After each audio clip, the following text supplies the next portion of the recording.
Hello योग्राफर्स, साक्षी education 9550 YouTube channel में आपका स्वागत है, अभिनंदन है। मैं आपका होस्ट और दोस्त सीएल सर। अपन जिस विषय के बारे में चर्चा कर रहे हैं वो है कक्षा 12 ज्योग्राफी भारत लोग और अर्थव्यवस्था नामक पुस्तक का अध्याय संख्या 7। अपन ने खनिज तथा ऊर्जा संसाधनों का गहनता से विस्तारित अध्ययन कर लिया। आज अपना जो मुख्य अध्याय रहेगा वो अध्याय संख्या 8। अध्याय संख्या 8 देखो, अध्याय संख्या 8 जो है अध्याय संख्या 8 देखो, निर्माण और उद्योग, ये अपने सिलेबस में नहीं है। जो अध्याय संख्या 8 है निर्माण और उद्योग, ये अपने सिलेबस में नहीं है। आज अपन जिस टॉपिक के बारे में या जिस अध्याय के बारे में चर्चा करेंगे वो है अपना अध्याय 9, भारत के संदर्भ में नियोजन और सतत पोषणीय विकास। भारत के संदर्भ में नियोजन और सतत पोषणीय विकास, अध्याय 9 के बारे में चर्चा करेंगे, क्योंकि अध्याय 8 अपने सिलेबस में नहीं है। तो अध्याय 9 में सबसे पहले हेडिंग लगाइए, सबसे पहले अध्याय का नाम लिखिए, क्या है? भारत के संदर्भ में नियोजन और सतत पोषणीय विकास। एक तो नियोजन के बारे में चर्चा करेंगे इसमें, और सतत पोषणीय विकास के बारे में चर्चा करेंगे। नियोजन का मतलब होता है प्लानिंग। देखो, कोई भी कार्य करने से पहले प्लानिंग होना जरूरी है, क्योंकि बिना प्लानिंग के कोई भी कार्य सफल नहीं होता है। जैसे अगर मान लीजिए, जैसे अपनी वार्षिक परीक्षाएं आने वाली है, तो वार्षिक परीक्षा से आने वाली है तो उससे पहले अपने को प्लानिंग बना लेनी चाहिए कि कौन सा अध्याय, मान लीजिए ज्योग्राफी है, ज्योग्राफी को अपने को कितना टाइम देना है ना। इसके अलावा हिंदी को कितना टाइम देना है, इंग्लिश को कितना टाइम देना है ना। क्योंकि अध्यायवार अपन उसको बांट सकते हैं कि किस सब्जेक्ट को कितना वेटेज देंगे या कितना समय देंगे, उसके हिसाब से अपन इसको कवर कर सकते हैं। तो क्या है, वो प्लानिंग के द्वारा ही संभव हो सकता है। तो कोई भी अगर अपना एग्जाम देते हैं, टेस्ट देते हैं, कोई भी अगर काम करते हैं, तो अगर प्लानिंग के अनुरूप करते हैं तो वो कार्य सफल हो जाता है। लेकिन अगर अपन प्लान नहीं बनाते हैं, प्लानिंग के अनुरूप कोई कार्य नहीं करते हैं, तो वो कोई जरूरी नहीं है कि वो कार्य सफल हो, है ना। तो इसलिए प्लानिंग जरूरी है। और सतत पोषणीय विकास, सतत पोषणीय विकास ये कहता है कि संसाधनों का इस प्रकार प्रयोग करो, मानव संसाधनों का इस प्रकार प्रयोग करे कि वर्तमान का भी काम हो जाए और भविष्य के लिए जो आने वाली पीढ़ी है उनके लिए भी संसाधन बचे रहें। तो सतत पोषणीय विकास ये कहता है कि संसाधनों का इस प्रकार प्रयोग करो कि वर्तमान का भी काम हो जाए और भविष्य के लिए भी संसाधन बचे रहें। तो इसके बारे में अपन आज अध्ययन करेंगे। तो अध्याय 9 लिखिए, हेडिंग लगाइए, भारत के संदर्भ में नियोजन और सतत पोषणीय विकास। तो सबसे पहले अपन नियोजन के बारे में चर्चा करेंगे। किसके बारे में? नियोजन। देखो, नियोजन को इंग्लिश में प्लानिंग बोलते हैं। नियोजन को इंग्लिश में क्या बोलते हैं? प्लानिंग बोलते हैं। और कोई भी कार्य अगर प्लानिंग के अनुरूप करते हैं तो वो कार्य जरूर सफल होता है ना। तो देखो, नियोजन, इसको इंग्लिश में बोलते हैं प्लानिंग। देखो, नियोजन में 3 तत्वों का समावेश होता है। देखो, सबसे पहले अपने को ये ध्यान रखना है, नियोजन में कितने तत्वों का समावेश जरूरी है? 3 तत्वों का समावेश होता है। अब देखो, 3 तत्वों का समावेश कौन कौन से तत्व हैं? सोच विचार की प्रक्रिया। सबसे पहले नियोजन बनाने के लिए या प्लानिंग बनाने के लिए सबसे पहले मानव के पास क्या आएगी? सोच विचार की प्रक्रिया। पहले मानव सोचेगा, विचारेगा कि किस चीज के बारे में अपने को प्लानिंग बनानी है, किस चीज के बारे में अपने को योजना बनाना है, अर्थात नियोजन बनाना है। तो सबसे पहले मानव सोच विचार की प्रक्रिया करेगा। क्या करेगा? प्लानिंग के अंतर्गत सबसे पहले सोच विचार की प्रक्रिया करेगा।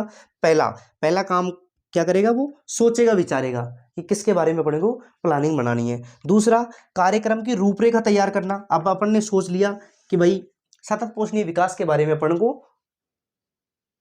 प्लानिंग बनानी है, तो अपन ने सोच विचार कर लिया। फिर उसकी रूपरेखा तैयार करेंगे कि भाई पहले क्या क्या करेंगे। पहले संदर्भ लिखेंगे, फिर विशेषता लिखेंगे, फिर व्याख्या करेंगे, फिर निष्कर्ष के रूप में देंगे, है ना। तो उसको क्या करेंगे? रूपरेखा तैयार करेंगे कि कैसे कैसे इसको सुविकसित किया जा सकता है ना। सबसे पहले सोचेंगे, विचारेंगे, फिर उसकी रूपरेखा तैयार करेंगे, भाई इसको कैसे सफल बनाया जा सकता है, तो उसकी रूपरेखा तैयार करेंगे। फिर उद्देश्य की प्राप्ति हेतु फिर अपन भाई इस प्लानिंग से अपना कौन सा उद्देश्य पूरा हो सकता है, तो उद्देश्य की प्राप्ति के हेतु गतिविधियों का क्रियान्वयन करेंगे। फिर लास्ट में क्या करेंगे? गतिविधियों का क्रियान्वयन। अब देखो, गतिविधियों का क्रियान्वयन क्यों कर रहे हैं? क्योंकि उद्देश्य की प्राप्ति के लिए। तो अपना उद्देश्य, ये प्लानिंग सफल हो जाता है। तो कौन कौन से तत्वों का समावेश जरूरी है नियोजन के अंतर्गत? सबसे पहले सोच विचार करेंगे, सोच विचार की प्रक्रिया। सबसे पहले सोचेगा, विचारेगा, फिर उसके बाद में रूपरेखा तैयार करना। देखो, कार्यक्रम की रूपरेखा तैयार की जाएगी। उसके बाद फिर उद्देश्य की प्राप्ति हेतु गतिविधियों का क्रियान्वयन करना, गतिविधियों का क्रियान्वयन करना। तो ये सफल जो नियोजन है उसके तत्व हैं। देखो, सफल नियोजन बनाने के लिए अपने को सबसे पहले सोचना विचारना पड़ेगा, फिर उसकी रूपरेखा तैयार करनी पड़ेगी, उसके बाद उद्देश्य की प्राप्ति के लिए अपनों को गतिविधियों का क्रियान्वयन या योजना को लागू करना पड़ेगा, योजना को प्रारंभ करना पड़ेगा। यह है अपना नियोजन, जिसको इंग्लिश में क्या बोलते हैं, प्लानिंग, है ना। तो ये प्रश्न आ सकता है, तो अपने को ध्यान रखना है कि नियोजन के अंतर्गत 3 तत्वों का समावेश जरूरी है। सोच विचार की प्रक्रिया, उसके बाद रूपरेखा तैयार करना, फिर उसके बाद में उद्देश्य की प्राप्ति हेतु गतिविधियों का क्रियान्वयन करना। तो ये होता है अपना नियोजन। देखो, नियोजन के 2 उपगमन होते हैं। कितने उपगमन होते हैं? 2 उपगमन होते हैं। सामान्यतः नियोजन के 2 उपगमन होते हैं। कितने उपगमन होते हैं? 2 उपगमन होते हैं, जिसमें पहला आता है खंडीय नियोजन। पहला कौन सा आता है? खंडीय नियोजन। और दूसरा आता है प्रादेशिक नियोजन। देखो, ये प्लानिंग है, इसके 2 उपगमन होते हैं। एक तो होता है खंडीय नियोजन, एक होता है प्रादेशिक नियोजन। खंडीय नियोजन का मतलब ये होता है कि एक प्रदेश का खंडों के रूप में योजना बनाना, एक प्रदेश की जो खंडों के रूप में उसका प्लानिंग बनाना, उसकी प्लानिंग बनाना ना, खंडों के रूप में। जैसे कि मान लीजिए, जैसे अपना राजस्थान है, राजस्थान में कृषि के बारे में अलग से नियोजन बनाना, उद्योगों के बारे में अलग से बनाना, शिक्षा के बारे में अलग से नियोजन बनाना, मतलब अलग अलग सेक्टर वाइज अलग अलग उनका नियोजन तैयार करना, ये होता है खंडीय नियोजन। अर्थात खंडों का मतलब होता है अलग अलग टुकड़ों में उसका नियोजन तैयार करना। और प्रादेशिक नियोजन, प्रादेशिक नियोजन का मतलब यह है कि कृषि, उद्योग, शिक्षा, जो भी कुछ उसके अंदर जो खंड है, उनका अलग अलग विस्तार नहीं करके, अलग अलग उसकी प्लानिंग नहीं बना के, पूरे प्रदेश विशेष की एक साथ प्लानिंग बनाना, उसको बोलते हैं प्रादेशिक नियोजन।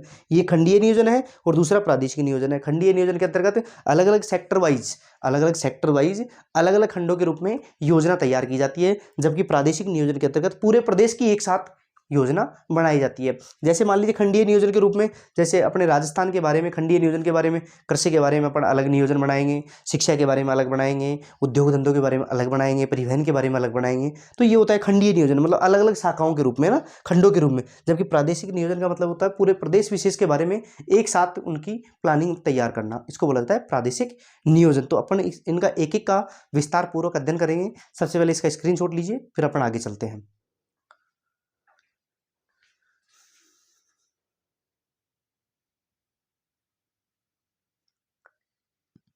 संभवतः आपने स्क्रीनशॉट ले लिया होगा, तो नेक्स्ट हेडिंग लगाइए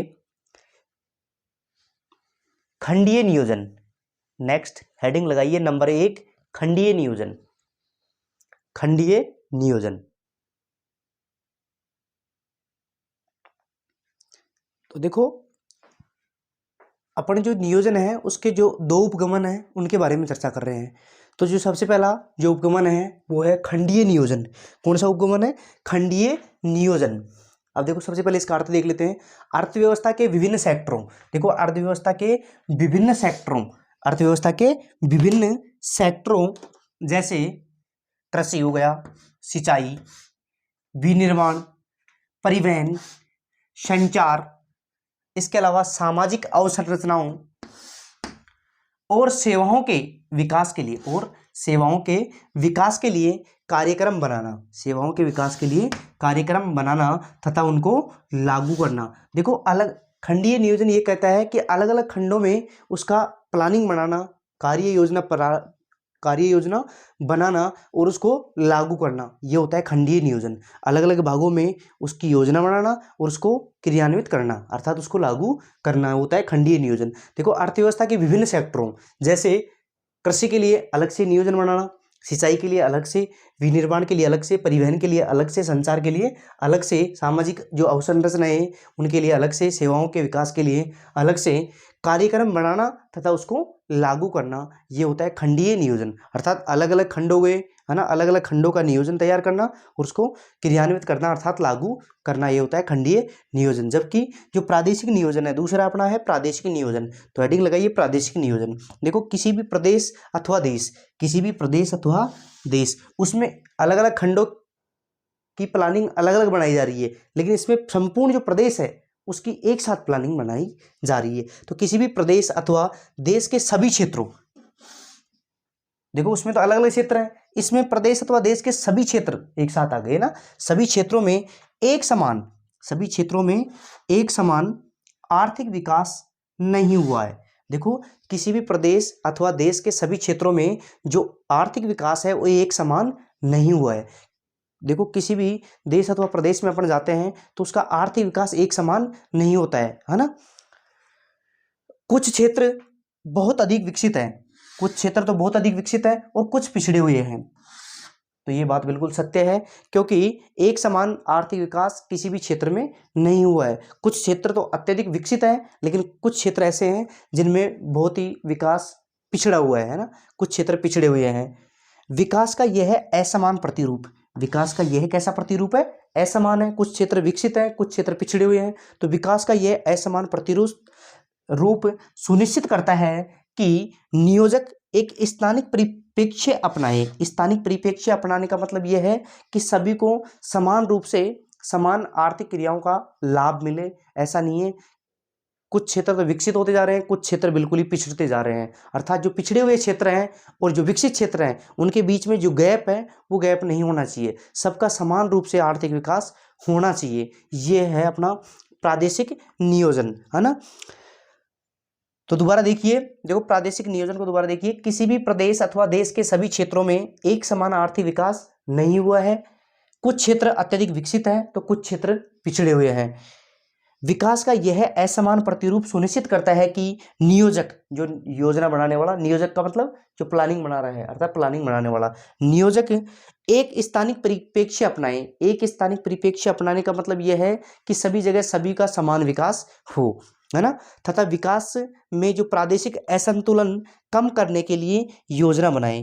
जो प्रादेशिक विकास में जो प्रादेशिक असंतुलन हो रहा है, देखो विकास में जो प्रादेशिक असंतुलन हो रहा है, देखो विकास में जो प्रादेशिक असंतुलन हो रहा है उसको कम करने के लिए योजना बनाएं। क्योंकि कुछ क्षेत्र अत्यधिक विकसित होते जा रहे हैं, कुछ क्षेत्र बिल्कुल ही पिछड़ते जा रहे हैं। जो इनके बीच में जो जो अंतराल पड़ रहा है वो समान होना चाहिए। ऐसा नहीं है कुछ क्षेत्र विकसित होते जा रहे हैं, कुछ पिछड़ते जा रहे हैं। अर्थात सभी को समान रूप से आर्थिक लाभ मिले, अर्थात उनके लिए सभी के लिए समान रूप से आर्थिक लाभ पहुंचे। यह है अपना प्रादेशिक नियोजन। देखो दोबारा देखिए खंडीय नियोजन। देखो नियोजन के दो उपगमन होते हैं, पहला होता है खंडीय नियोजन और दूसरा होता है प्रादेशिक नियोजन। खंडीय नियोजन, इसमें खंडों का अलग अलग खंडों की अलग अलग प्लानिंग बनाई जाती है और उसके बाद में उसको क्रियान्वित किया जाता है, उसको लागू किया जाता है। लेकिन जो प्रादेशिक नियोजन है इसमें देखो किसी भी प्रदेश अथवा देश में सभी क्षेत्रों में देखो एक समान आर्थिक विकास नहीं हुआ है। कुछ क्षेत्र अत्यधिक विकसित है तो कुछ क्षेत्र पिछड़े हुए हैं। इनमें जो असंतुलन है, जो विकसित क्षेत्र विकसित होता जा रहा है, पिछड़ा हुआ क्षेत्र पिछड़ता ही जा रहा है। जो इनके अंतर्गत जो असंतुलन है उसको समान करना, अर्थात इसमें असंतुलन की स्थिति को समान करना ही ये क्या है, प्रादेशिक नियोजन। तो अपन ने खंडीय नियोजन के बारे में पढ़ा और दूसरा प्रादेशिक नियोजन के बारे में पढ़ा। अब अपन देखेंगे योजना आयोग के बारे में। देखो योजना आयोग से संबंधित भी प्रश्न आता है, जिसको वर्तमान में नीति आयोग के नाम से जानते हैं। तो एक बार इसका स्क्रीनशॉट लीजिए, फिर अपन योजना आयोग के बारे में जानेंगे, उसके बाद अपन नीति आयोग के बारे में चर्चा करेंगे।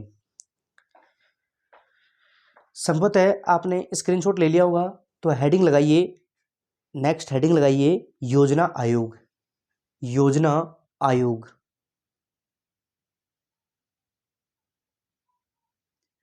तो देखो नेक्स्ट हेडिंग लगाइए योजना आयोग।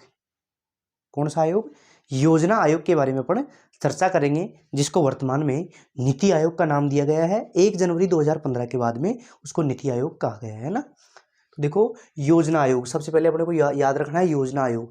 देखो योजना आयोग की जो स्थापना है वो कब की गई है, तो अपने को ध्यान रखना है मार्च 1950 को। मार्च 1950 को योजना आयोग की स्थापना की गई है।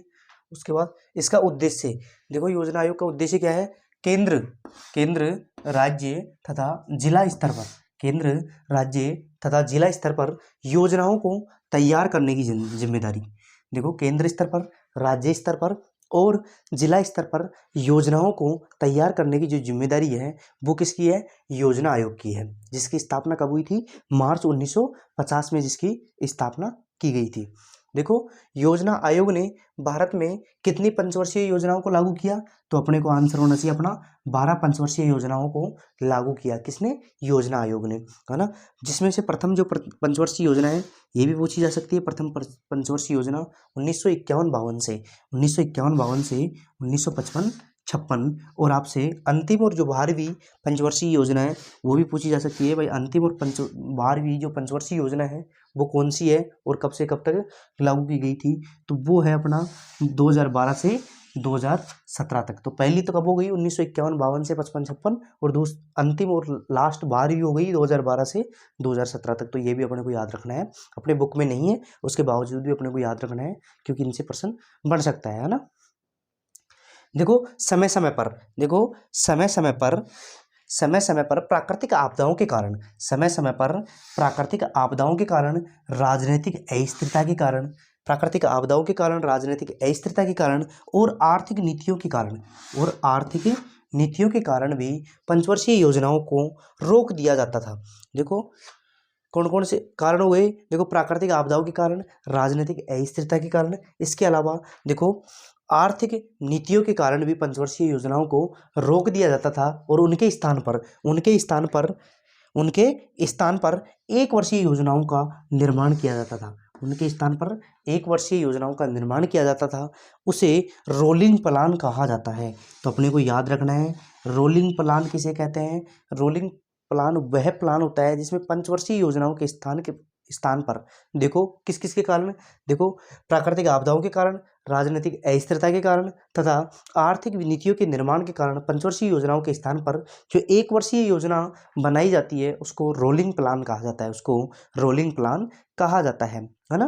तो ये अपने को याद रखना है। तो ये अपना हो गया योजना आयोग। अब देखो योजना आयोग का जो परिवर्तित नाम है वो वर्तमान में नीति आयोग है। तो अपन नीति आयोग के बारे में थोड़ी सी चर्चा कर लेते हैं, एक बार इसका स्क्रीनशॉट लीजिए। इसी प्रकार एक एक बिंदु का जोश और जुनून के साथ हंसते हुए मुस्कुराते हुए अपन गहनता से अध्ययन करेंगे, है ना। तो नेक्स्ट अपन हेडिंग लगाएंगे, इसके बाद ये हो गया अपना योजना आयोग। इसके बाद इसका जो परिवर्तित नाम है उसके बारे में कुछ चर्चा कर लेते हैं, उनसे भी आपका प्रश्न बढ़ता है। तो एक बार स्क्रीनशॉट लीजिए इसका।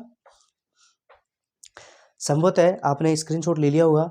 तो नेक्स्ट हेडिंग लगाइए नीति आयोग। नेक्स्ट हेडिंग लगाइए नीति आयोग। नीति आयोग।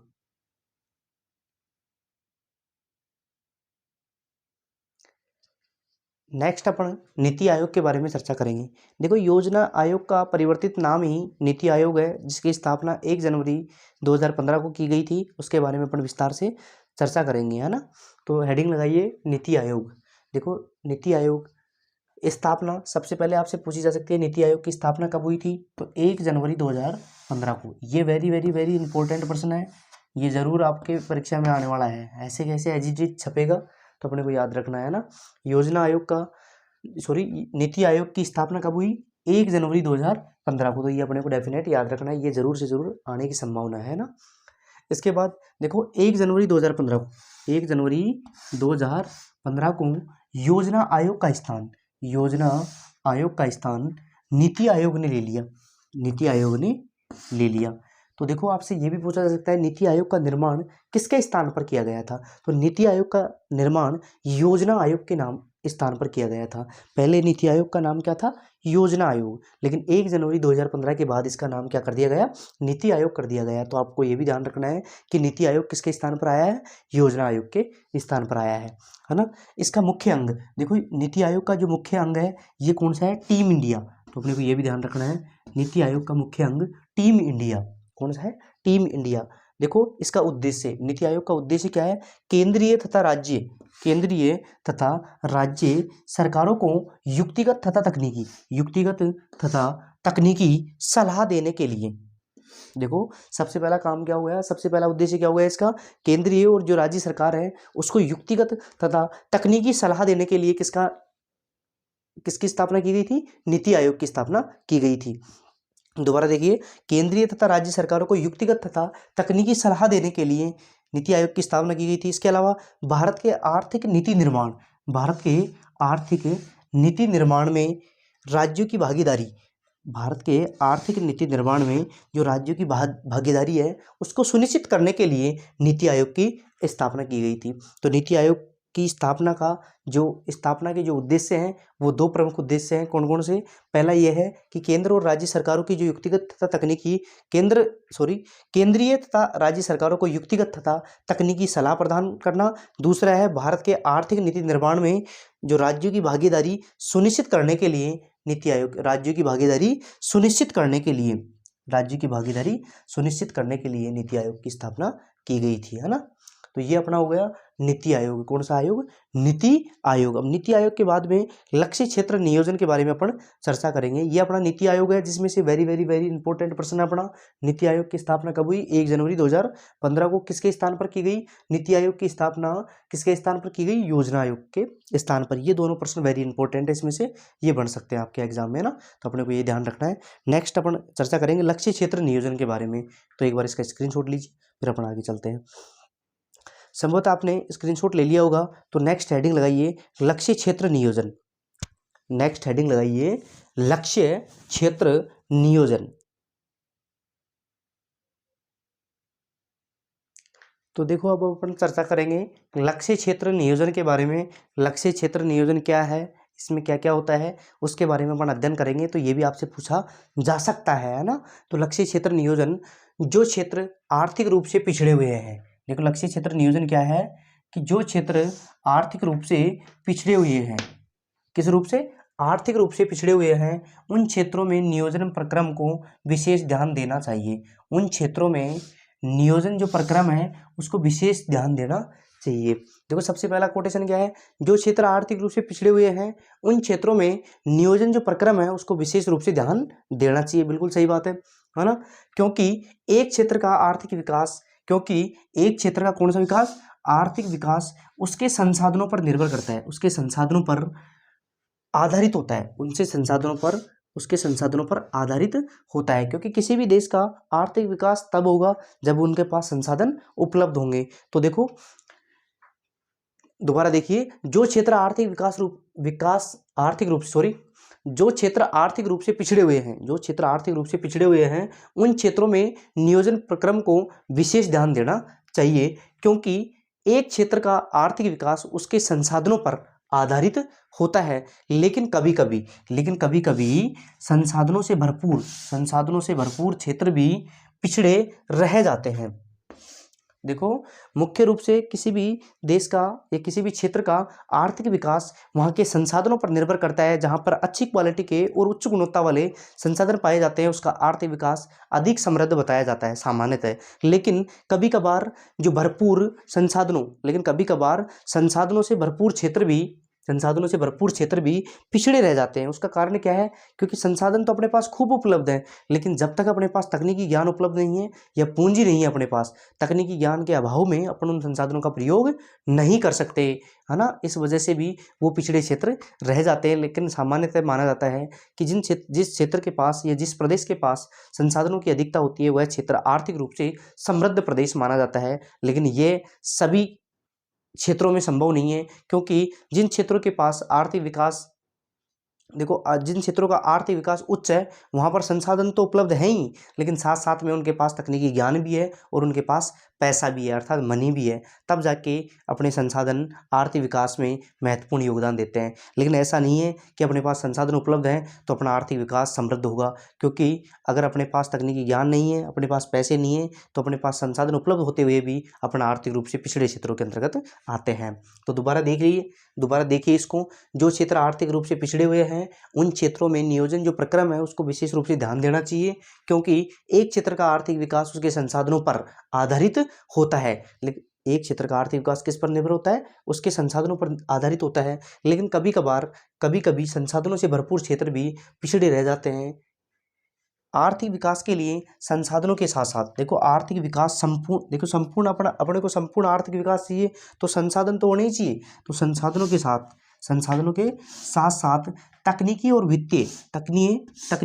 वित्तीय संसाधनों की आवश्यकता होती है।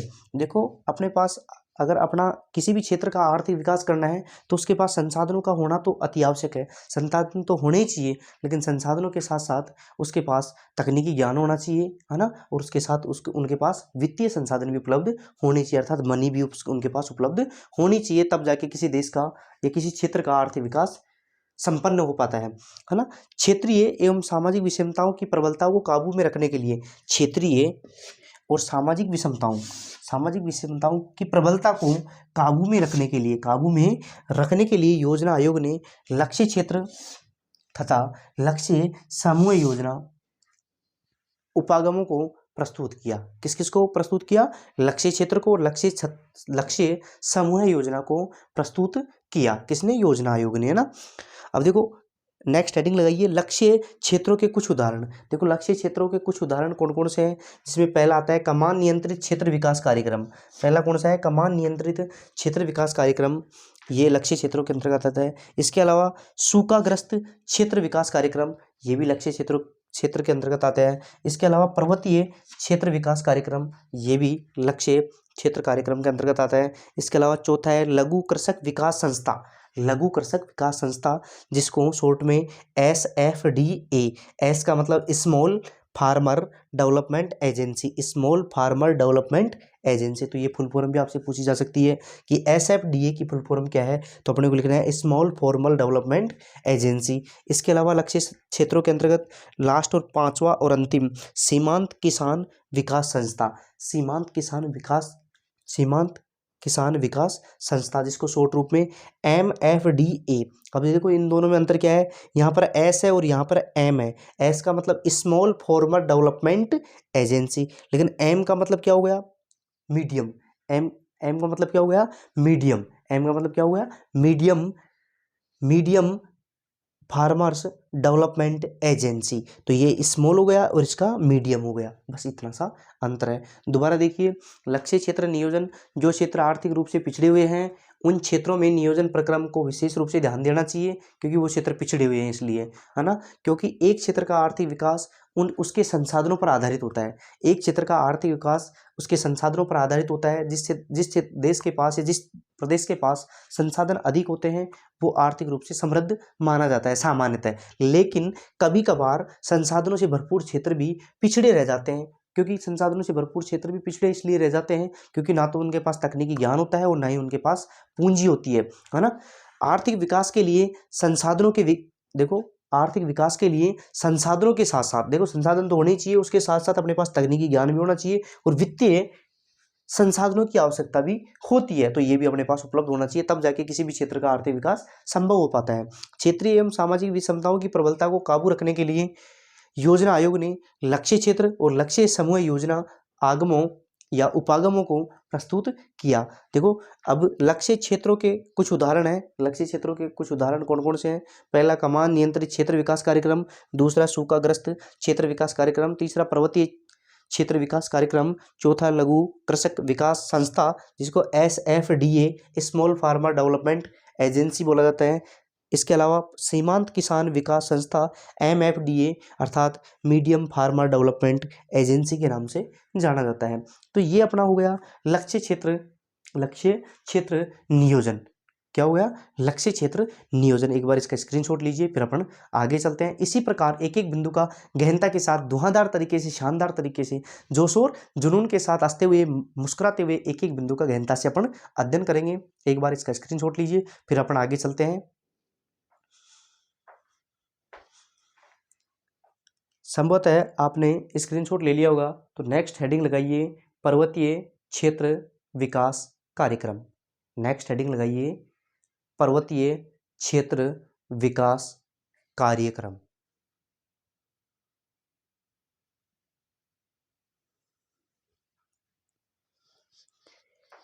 देखो अब अपन चर्चा करेंगे पर्वतीय क्षेत्र विकास कार्यक्रम के बारे में। पर्वतीय क्षेत्र विकास कार्यक्रम क्या है, इसके बारे में विस्तार पूर्वक अध्ययन करेंगे। तो देखिए पर्वतीय क्षेत्र विकास कार्यक्रम, हेडिंग लगाइए पर्वतीय क्षेत्र विकास कार्यक्रम। देखो पर्वतीय क्षेत्र विकास कार्यक्रमों को पांचवी पंचवर्षीय योजना, कौन सी पंचवर्षीय योजना? पांचवी पंचवर्षीय योजना 1974 से 1978 में प्रारंभ किया गया। तो आपसे पूछा जा सकता है जो पर्वतीय क्षेत्र विकास कार्यक्रम है वो कौन सी पंचवर्षीय योजना के तहत शुरू किया, तो अपने को आंसर देना है पांचवी पंचवर्षीय योजना। कब लागू की गई थी? 1974 में। कब समाप्त हुई? 1978 में। 1974 से 1978 में जो पांचवी पंचवर्षीय योजना के तहत पर्वतीय क्षेत्र विकास कार्यक्रम को प्रारंभ किया गया। देखो इसमें कुल 15 जिलों को शामिल किया गया। तो आपसे पूछा जा सकता है पर्वतीय क्षेत्र विकास कार्यक्रम के अंतर्गत कुल कितने जिलों को शामिल किया गया, तो अपना आंसर होना चाहिए 15। कितने? 15, है ना। इसके बाद देखिए इसमें से जिसमें से प्रमुख क्षेत्र उत्तर प्रदेश के जो 15 जिले हैं उसमें से जो प्रमुख क्षेत्र हैं उनमें देखो उत्तर प्रदेश के सारे पर्वतीय जिले, उत्तर प्रदेश के सारे पर्वतीय जिले जो वर्तमान में उत्तराखंड क्षेत्र है वो, है ना। इसके अलावा जो उत्तर प्रदेश की मिकिर पहाड़ियाँ, कौन सी पहाड़ियाँ, मिकिर पहाड़ियाँ। तो देखो जो पर्वतीय क्षेत्र विकास कार्यक्रम है उसके अंतर्गत जो प्रमुख क्षेत्र हैं वो कौन कौन से हो गए, उत्तर प्रदेश के सारे पर्वतीय जिले वर्तमान उत्तराखंड, है ना, और मिकिर पहाड़ियाँ। इसके अलावा देखो असम में, कौन से राज्य में, असम में कच्छार की पहाड़ियाँ, कौन सी पहाड़ियाँ, कच्छार की पहाड़ियाँ असम में। पश्चिम बंगाल में दार्जिलिंग जिला, पश्चिम बंगाल में कौन सा जिला, दार्जिलिंग जिला। और तमिलनाडु में कौन सी पहाड़ियाँ, नीलगिरी की पहाड़ियाँ आदि प्रमुख क्षेत्र किसके अंतर्गत आते हैं, पर्वतीय क्षेत्र विकास कार्यक्रम के अंतर्गत आते हैं। तो अपने को ये ध्यान रखना है ना। तो देखो उत्तर प्रदेश के सारे पर्वतीय जिले वर्तमान उत्तराखंड, इसके अलावा मिकिर पहाड़ियाँ, असम में कच्छार की पहाड़ियाँ, इसके अलावा पश्चिम बंगाल में दार्जिलिंग जिला, तमिलनाडु में नीलगिरी की पहाड़ियाँ आदि इसके अंतर्गत सम्मिलित क्षेत्र है ना। देखिए नेक्स्ट, देखिए 1981 में राष्ट्रीय समिति ने, देखो 1981 में कौन सी समिति ने, राष्ट्रीय समिति ने, 1981 में राष्ट्रीय समिति ने उन सभी पर्वतीय क्षेत्रों को पिछड़े पर्वतीय क्षेत्रों में शामिल किया जिनकी ऊंचाई 600 मीटर है। देखो एक तो उनकी ऊंचाई कितनी है, 600 मीटर है, उनको पर्वतीय क्षेत्रों, उन पर्वतीय क्षेत्रों को पिछड़े पर्वतीय क्षेत्रों में शामिल किया गया जिनकी औसत ऊंचाई 600 मीटर है या उससे भी अधिक है, 600 मीटर या उससे भी अधिक है, और जिनमें जनजातीय उपयोजनाएं लागू नहीं है। तो देखो पिछड़े पर्वतीय क्षेत्रों में उन क्षेत्रों को शामिल किया गया जिनकी औसत ऊंचाई 600 मीटर या उससे अधिक है, और दूसरी जिनके अंतर्गत जनजातीय उपयोजना लागू नहीं है उनको पिछड़े पर्वतीय क्षेत्रों के अंतर्गत शामिल किया गया है। तो ये भी आपसे पूछा जा सकता है ना। तो पिछड़ी पर्वतीय क्षेत्रों के अंतर्गत कौन कौन से क्षेत्रों को शामिल किया गया, जिनकी औसत ऊंचाई 600 मीटर से अधिक है और इसके अलावा जिनमें जनजाति उपयोजना लागू नहीं है उनको शामिल किया जाता है। दोबारा देखिए, पर्वतीय क्षेत्र विकास कार्यक्रम कौन सी पंचवर्षीय योजना में शुरू किया गया, 5वीं पंचवर्षीय योजना में शुरू किया गया। कब से कब तक, 1974 से 1978 तक। इसमें कुल कितने जिले हैं, तो 15 जिलों को शामिल किया गया था, जिसमें से प्रमुख क्षेत्र कौन कौन से हो गए, उत्तर प्रदेश के सारे पर्वतीय जिले वर्तमान उत्तराखंड, इसके अलावा मिकिर पहाड़ियाँ, असम में कच्छार की पहाड़ियाँ, पश्चिम बंगाल में दार्जिलिंग जिला, इसके अलावा तमिलनाडु में नीलगिरी की पहाड़ियों को इसमें शामिल किया गया है। और 1981 में जो राष्ट्रीय समिति ने उन सभी पर्वतीय क्षेत्रों को पिछड़े पर्वतीय क्षेत्रों में शामिल किया जिनकी औसत ऊंचाई 600 मीटर या उससे अधिक है और जिनमें जनजाति उपयोजना लागू नहीं है, उन क्षेत्रों को पिछड़े पर्वतीय क्षेत्रों में शामिल किया गया है। तो ये अपना हो गया पर्वतीय क्षेत्र विकास कार्यक्रम। कौन सा हो गया, पर्वतीय क्षेत्र विकास कार्यक्रम। एक बार इसका स्क्रीनशॉट लीजिए, फिर अपन आगे चलते हैं। इसी प्रकार एक एक बिंदु का गहनता से अपन अध्ययन करते रहेंगे, हंसते हुए मुस्कुराते हुए। एक बार इसका स्क्रीनशॉट लीजिए, फिर अपन आगे चलते हैं। संभवतः आपने स्क्रीनशॉट ले लिया होगा। तो नेक्स्ट इसी के अंतर्गत पर्वतीय क्षेत्र विकास कार्यक्रम के अंतर्गत ही अपना नेक्स्ट जो बिंदु रहेगा वो रहेगा पिछड़े क्षेत्रों पर राष्ट्रीय समिति के सुझाव। पिछड़े क्षेत्रों पर राष्ट्रीय समिति के सुझाव।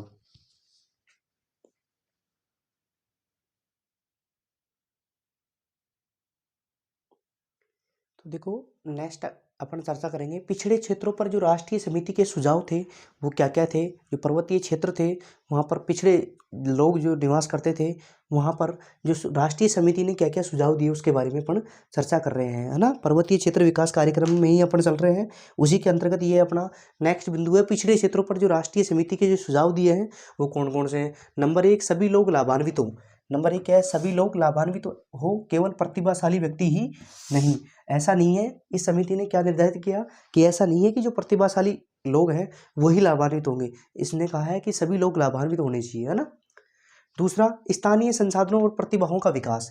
स्थानीय जो संसाधन है उनका और प्रतिभाओं का विकास, स्थानीय संसाधनों और प्रतिभाओं का विकास होना चाहिए। नंबर 3, जीविका निर्वाह जो अर्थव्यवस्था है को निवेश उन्मुखी बनाना। देखो जीविका निर्वाह जो अर्थव्यवस्था है उसको निवेश उन्मुखी बनाना, ये इसका ये भी प्रमुख सुझाव था। इसके अलावा अंतः प्रादेशिक व्यापार जो देश की भौगोलिक सीमा के अंतर्गत होता है, अंतः प्रादेशिक व्यापार में पिछड़े क्षेत्रों का शोषण ना होना चाहिए। जो अंतः प्रादेशिक व्यापार है उसमें पिछड़े क्षेत्रों का शोषण नहीं होना चाहिए, ये भी इसका सुझाव है। इसके अलावा पिछड़े क्षेत्रों की बाजार व्यवस्था, पिछड़े क्षेत्रों की कौन सी व्यवस्था, बाजार व्यवस्था में सुधार करके लाभ पहुंचाना। पिछड़े क्षेत्रों की जो बाजार व्यवस्थाएं हैं उनमें सुधार करना और उनको लाभ पहुंचाना। इसके अलावा पारिस्थितिकी संतुलन बनाए रखना। ऐसा भी नहीं है कि जो अपन कार्य कर रहे हैं उससे पारिस्थितिकी का असंतुलन हो जाए, तो पारिस्थितिकी असंतुलन भी नहीं होना चाहिए, पारिस्थितिकी संतुलन भी बनाए रखना है अपने को। तो ये थे पिछड़े क्षेत्रों पर राष्ट्रीय समिति के सुझाव। इसके अलावा विकास की योजनाएं, अब जो राष्ट्रीय समिति के द्वारा विकास की योजनाएं क्या क्या चालू की गई, देखो नंबर 1 बागवानी का विकास करना, रोपण कृषि का विकास करना, पशुपालन करना, इसके अलावा मुर्गी पालन का विकास करना, वानिकी का विकास करना, इसके अलावा लघु तथा ग्रामीण उद्योगों का विकास करना इस समिति की प्रमुख विकास योजनाएं थी, है ना। तो कौन सी समिति की, जो राष्ट्रीय समिति है उसकी प्रमुख विकास की योजनाएं थी बागवानी का विकास करना, रोपण कृषि, पशुपालन करना, मुर्गी पालन करना, वानिकी करना, इसके अलावा लघु तथा ग्रामीण उद्योगों का विकास करना, है ना। इसकी प्रमुख विकास योजनाएं थी, है ना। दोबारा देखिए, पिछड़े क्षेत्रों पर राष्ट्रीय समिति के सुझाव। पिछड़े क्षेत्रों पर राष्ट्रीय समिति ने क्या क्या सुझाव दिए कि सभी लोग लाभान्वित हो। देखो कोई भी परियोजना लागू हो तो उसके लिए सभी लोग लाभान्वित हो, केवल ऐसा नहीं है प्रतिभाशाली व्यक्ति ही लाभान्वित हो, है ना। पहला इसका प्रमुख सुझाव। दूसरा है स्थानीय संसाधनों और प्रतिभाओं का विकास होना चाहिए। स्थानीय संसाधनों में प्रतिभाओं का क्या होना चाहिए, विकास होना चाहिए, ये इसका दूसरा सुझाव। तीसरा, जीविका निर्वाह जो अर्थव्यवस्था है उसको निवेश उन्मुखी बनाना, ये इसका तीसरा सुझाव है। चौथा, अंतर प्रादेशिक जो व्यापार में पिछड़े क्षेत्रों का शोषण ना हो। जो अंतर प्रादेशिक व्यापार होता है, प्रदेश के अंदर जो व्यापार होता है उसमें जो पिछड़े क्षेत्र है उनका शोषण नहीं होना चाहिए, सभी को समान रूप से आर्थिक लाभ मिलना चाहिए, है ना। इसके अलावा नंबर 5 पर पिछड़े क्षेत्रों की जो बाजार व्यवस्था सुधार करके लाभ पहुंचाना। जो पिछड़े क्षेत्रों की जो बाजार व्यवस्था है वो उसकी जो पिछड़ी हुई स्थिति है उसको लाभ पहुंचाना, उसमें सुधार करना, इसका प्रमुख 5वां सुझाव था। छठा, पारिस्थितिकी संतुलन बनाए रखना। ऐसा भी नहीं है कि अपने जो भी कार्य करें उससे पारिस्थितिकी असंतुलन हो जाए, पारिस्थितिकी संतुलन भी बनाए रखना इस समिति का प्रमुख सुझाव था। अब देखो इसमें विकास की योजनाएं, देखो राष्ट्रीय समिति के द्वारा जो विकास की योजनाएं कौन कौन सी बताई, जिससे बागवानी का विकास करना, रोपण कृषि का विकास करना, पशुपालन करना, इसके अलावा मुर्गी पालन करना, वानिकी करना, लघु तथा ग्रामीण उद्योगों का विकास करना, ये इसकी प्रमुख विकास की योजनाएं थी, है ना। तो ये पिछड़े क्षेत्रों पर राष्ट्रीय समिति के सुझाव थे, उसके बारे में अपन ने चर्चा कर ली। एक बार इसका स्क्रीनशॉट लीजिए, फिर अपना आगे चलते हैं। संभवत है आपने स्क्रीनशॉट ले लिया, तो नेक्स्ट हेडिंग लगाइए सूखा संभावी क्षेत्र विकास कार्यक्रम। नेक्स्ट हेडिंग लगाइए सूखा संभावी क्षेत्र विकास कार्यक्रम, सूखा संभावी क्षेत्र विकास कार्यक्रम।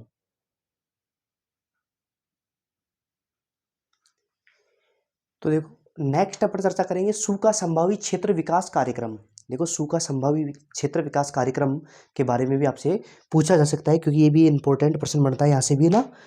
तो अपने को सूखा संभावित विकास कार्यक्रम, हेडिंग लगाइए सूखा संभावी क्षेत्र विकास कार्यक्रम। देखो इस कार्यक्रम की शुरुआत चौथी पंचवर्षीय योजना में की गई, देखो चौथी पंचवर्षीय योजना में हुई। देखो तो सबसे पहले आपसे यही पूछा जा सकता है कि जो सूखा संभावी क्षेत्र विकास कार्यक्रम है इसकी शुरुआत कौन सी पंचवर्षीय योजना के अंतर्गत किया गया, तो अपना आंसर होना चाहिए चौथी पंचवर्षीय योजना के अंतर्गत किया गया। अब देखो इसके उद्देश्य, देखो इसके उद्देश्य क्या है, सूखा संभावी क्षेत्र विकास कार्यक्रम के उद्देश्य क्या क्या है। तो सूखा संभावी क्षेत्रों में लोगों को रोजगार उपलब्ध कराना। जो सूखा संभावी क्षेत्र है वहां पर लोगों को क्या उपलब्ध करवाना, रोजगार उपलब्ध करवाना। और सूखे के प्रभावों को कम करने के लिए उत्पादन के साधनों को विकसित करना, तो इसके उद्देश्य पहला हो गया सूखा संभावी क्षेत्रों में लोगों को रोजगार उपलब्ध करवाना, और दूसरा हो गया सूखे के प्रभावों को कम करने के लिए उत्पादन के साधनों को विकसित करना। एक तो साधनों को विकसित करना और लोगों को रोजगार उपलब्ध करवाना, इसके प्रमुख उद्देश्य हो गए। प्रारंभ में इस कार्यक्रम के अंतर्गत ऐसे सिविल निर्माण कार्यों पर बल दिया गया जिनमें अधिक श्रमिकों की आवश्यकता होती थी। ऐसे सिविल निर्माण कार्यों पर बल दिया गया प्रारंभ में, परंतु बाद में इसमें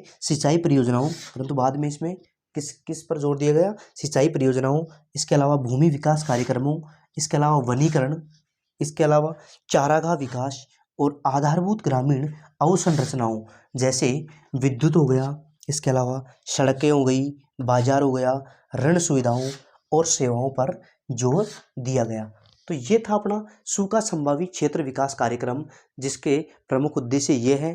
तो आपसे सबसे पहला प्रश्न पूछा जाएगा, कौन सी पंचवर्षीय योजना में शुरू किया गया था? चौथी पंचवर्षीय योजना में। इसके प्रमुख उद्देश्य कौन से हैं? कि ये सूखा संभावित क्षेत्रों में लोगों को रोजगार प्रदान करता है और सूखे के प्रभावों को कम करने के लिए उत्पादन के साधनों को विकसित करता है। ये इसके प्रमुख उद्देश्य हुए। तो ये आपसे पूछे जा सकते हैं, तो अपने को याद रखना है ना। एक बार इसका स्क्रीनशॉट लीजिए, फिर अपन आगे चलते हैं। इसी के अंतर्गत सूखा संभावित क्षेत्र, अब सूखा संभावित क्षेत्र कौन कौन से हैं उसके बारे में अपन चर्चा करते हैं। तो नेक्स्ट हेडिंग लगाइए, सूखा संभावित क्षेत्र। इसी में देखो, सूखा संभावित क्षेत्र विकास कार्यक्रम के अंतर्गत ही नेक्स्ट बिंदु अपना सूखा संभावित क्षेत्र, सूखा संभावित क्षेत्र। तो देखो, अब अपन चर्चा करेंगे सूखा संभावित क्षेत्रों के बारे में। तो सूखा संभावित क्षेत्र कहाँ कहाँ पर पाए जाते हैं उसके बारे में अपन चर्चा करते हैं। तो देखो, सबसे पहले सूखा संभावित क्षेत्र 1967 में योजना आयोग ने देश में 67 जिलों की पहचान सूखा संभावित जिलों के रूप में की। कितने जिलों की? तो आपसे पूछा जा सकता है कि 1967 में योजना आयोग ने देश में कुल कितने जिलों को सूखा संभावित जिलों के रूप में घोषित किया? तो वो कितने जिले थे? 67 जिलों को, है ना। 1972 में, और ये भी बिंदु इंपॉर्टेंट है, 1972 में सिंचाई आयोग ने 30% से कम सिंचित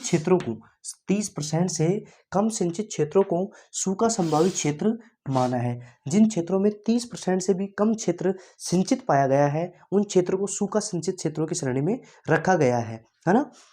देखो, प्रमुख सूखा संभावित क्षेत्र देखो, राजस्थान हो गया, गुजरात हो गया, मध्य प्रदेश हो गया, महाराष्ट्र हो गया, आंध्र प्रदेश हो गया, कर्नाटक हो गया और तमिलनाडु। ये सूखा संभावित प्रमुख क्षेत्र है जहां पर 30% से भी कम सिंचित क्षेत्र पाए जाते हैं। तो ये हो गया अपना सूखा संभावित क्षेत्र। आज के लिए इतना ही काफ़ी। अगर क्लास पसंद आई है तो लाइक करना, सब्सक्राइब करना, लोगों के पास शेयर करना और कमेंट बॉक्स में प्यारा सा कमेंट लिखना कि आपको क्लास कितनी पसंद आई है। थैंक यू दोस्तों, थैंक यू। जय हिंद, जय भारत।